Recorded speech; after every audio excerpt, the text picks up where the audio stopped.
At the dawn of the 20th century, the world still wore the uniform of the 19th. Emperors ruled from marble palaces, aristocrats commanded armies by birthright. Maps were painted in imperial colors, stretched across continents and oceans as if history belonged to dynasties. In Vienna, Berlin, St. Petersburg, and Istanbul, old rulers governed peoples divided by language, faith, class, and ambition. The Habsburgs, Hohenzollerns, Romanovs, and Ottomans presided over a world that seemed troubled, tense, and fragile, but still permanent. Then, in the summer of 1914, a gunshot in Sarajevo tore through that illusion. The assassination of Archduke Franz Ferdinand did not create the forces that destroyed Europe, it released them. Beneath diplomacy lay alliances, fear, nationalism, arms races, colonial rivalries, and military plans built like loaded machinery. Austria-Hungary moved against Serbia, Russia mobilized, Germany struck toward France through Belgium, Britain entered the war. Within weeks, a regional crisis became a continental war. Within months, the world was burning. What followed was not simply another war between states, it was the destruction of a civilization's confidence in itself. The old world had imagined war as movement, courage, banners, cavalry, and decisive battle. It believed generals could control events from headquarters and soldiers would march home before Christmas. But the battlefield of 1914 belonged to a new age. Railways carried millions of men to the front. Factories poured out shells, rifles, wire, uniforms, artillery, poison gas, and machine guns. Industrial society had learned how to manufacture death. On the Western Front, armies dug into the earth. From the English Channel to the Swiss border, the landscape became a scar of trenches, craters, mud, corpses, rats, and shattered trees. Villages vanished under shell fire. Fields became wastelands. Men lived below ground, waiting for whistles to send them into machine gun fire. A few hundred yards could cost tens of thousands of lives. Verdun became a ritual of endurance, a battle fought to bleed nations until one broke. The Somme showed whole communities how industrial war could erase their sons in a single day.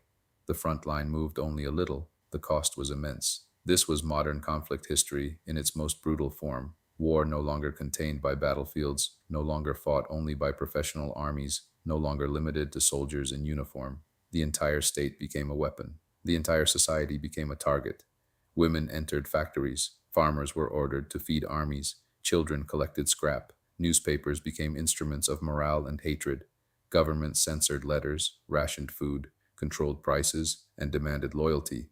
The home front and the front line became connected parts of the same struggle. Civilians were pulled into the machinery everywhere. In occupied territories, they lived under military rule. Hostages were taken, villages were punished, labor was seized. In the east, where the war was more mobile and chaotic, armies crossed Poland, Galicia, the Balkans, and the borderlands of empire, bringing requisition, disease, destruction, and displacement. Refugees fled with carts, bundles, children, and whatever could be carried by hand. This was one of the defining truths of the Great War. It did not merely kill soldiers, it uprooted societies. Across Europe and the Middle East, millions were driven from their homes. Ethnic suspicion hardened. Populations were treated as security threats. The Ottoman Empire, fighting for survival, turned against its Armenian population with deportation, starvation, massacre, and systematic destruction. The Armenian genocide revealed how total war could become cover for the elimination of a people. The law of war, imagined as a restraint among civilized powers, was strained and violated. Neutral Belgium was invaded. Ships became targets at sea. Blockades created hunger far from the trenches. Poison gas drifted across no man's land. Modern technology had outrun old moral systems, and still the empires demanded more. Austria-Hungary fought to preserve a dynasty ruling peoples increasingly drawn toward national self-determination. Germany fought for security, status, victory, and finally survival. Russia fought while its own society cracked under defeat, hunger, corruption, and distrust. The Ottoman Empire fought to avoid partition. Britain and France fought to defend their place in Europe and the world while drawing soldiers and laborers from their colonies. This was a world war because empire made it one. Colonial subjects were asked. As the war dragged on, belief itself began to collapse. In Russia, the strain became revolution. By 1917, breadlines, military failure, and political paralysis brought down the Romanov dynasty. The Tsar abdicated, ending centuries of autocracy. But the first revolution did not end the war. The provisional government continued fighting, and the army disintegrated further. Then the Bolsheviks seized power, promising peace, land, and bread. Russia left the war but entered civil war. The Eastern Front collapsed into a new kind of conflict, ideological, internal, ruthless, and revolutionary. The fall of the Romanovs was not isolated, it was a warning. The old order could no longer command obedience simply because it had inherited authority. In 1918, Germany, freed from the Eastern Front, launched massive offensives in the West, gambling everything before American power could fully arrive. The attacks broke through and shocked the Allies, but they could not deliver final victory. German soldiers were exhausted, supplies were failing, the home front was hungry. Allied counteroffensives, strengthened by fresh American troops and overwhelming material power, pushed Germany back. Then the collapse accelerated.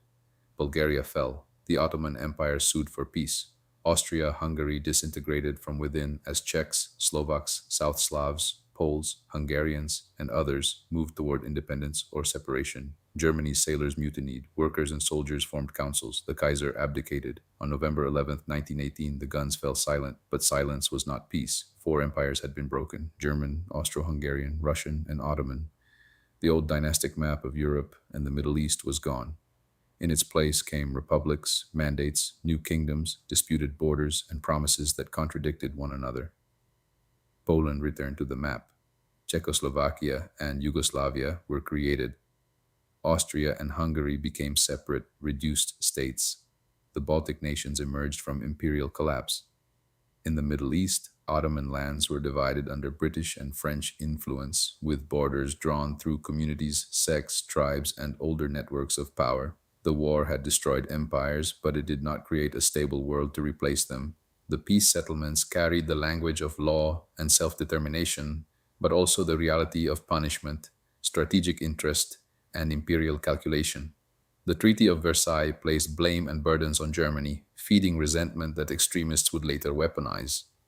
The League of Nations was created to prevent future wars, but lacked the unity and force to control the conflicts the peace had unleashed. Minority treaties promised protection, yet many new states contained populations who felt trapped on the wrong side of new borders. The old world had ruled through empire. The new world claimed to rule through nations, but nations too could exclude, persecute, and fight. In the years after the armistice, violence continued across the ruins. Russia's civil war killed millions and helped create the Soviet state. Poland fought the Bolsheviks. Greeks and Turks fought over Anatolia, ending in fire, expulsion, and population exchange. Paramilitary violence spread through parts of Central and Eastern Europe. In Ireland, the struggle against British rule entered a new phase. Across the former Ottoman lands, the question of who would control territory, oil, holy places, trade routes, and national futures remained unresolved. World War I did not end cleanly because it had not been only a military contest. It had been a political earthquake. It changed how governments saw their people. The citizen became a soldier, worker, taxpayer, producer, and subject of propaganda. The state learned to mobilize entire societies and monitor them. Food became strategy, morale became a battlefield, civilian life became part of national security. It changed how people saw authority. Kings and emperors who had seemed eternal were suddenly gone. Officers who had promised glory had delivered graves. Survivors came home wounded in body and mind, carrying memories for which their societies had few words. The dead remained in cemeteries across foreign fields, their names carved into stone by the hundreds of thousands. It changed how future wars would be imagined. Generals studied artillery, tanks, aircraft, logistics, and breakthrough tactics. Revolutionaries studied collapse. Fascists studied grievance, mass politics, and myth. Colonized peoples studied the weakness of empires and the hypocrisy of imperial promises. For the Old World, World War I was not merely a defeat, it was an extinction event. The courtly Europe of emperors, dynastic marriages, and aristocratic command did not survive the trenches. The faith that progress would make civilization more humane did not survive poison gas and mass graves. The idea that civilians stood outside war did not survive blockade, occupation, deportation, famine, and genocide. The 20th century began in the wreckage. From that wreckage came new borders, new ideologies, new weapons, new laws, and new hatreds. The world after 1918 was modern, not because it was peaceful, but because it had learned the full power of organized states to mobilize life and death. The Great War destroyed the old world by revealing that its institutions, assumptions, and moral limits could not withstand industrial conflict. And once that truth had been revealed, it could not be forgotten. If history like this is what you're here for, subscribe to the Human Conflict Library. There's a lot more coming.